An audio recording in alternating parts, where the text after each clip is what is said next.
I went back down to the water's edge. I saw it coming pretty high, and of course everyone was screaming from the land because they could see it. And so I ran up the mountain over here and up there to where I knew I was going to be safe. So I ran up and it hit again. It was a tragic situation, but we helped out everyone that we could help out on the way. But I made it to my office. We decided that we had to assess the port, the ships are involved that are in the port, you know, and making sure that was clear, and then we had to get to the emergency command center.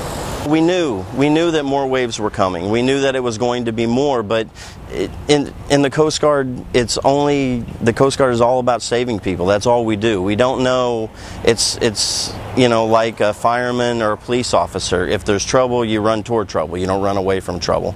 Well, once it came, I kind of, you know, my eyes got big and I watched it come and hit the parking lot, and it just started out slow, and the next thing you know, it just took out every car in the parking lot and threw them all in the ditch and out further. And then it was very quick that the water height reached to the second floor.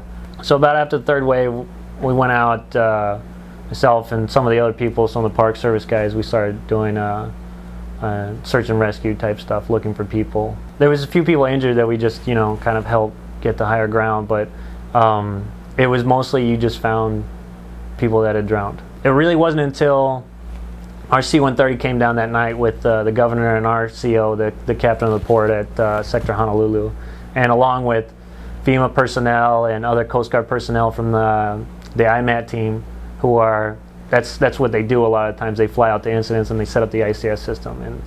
And once they came in, they were able to really establish it, and everything started to feel good again. And the incident command system provides that, you know, and it's set up to function in any type of operation, whether it's an oil spill, tsunami, you know, hurricane.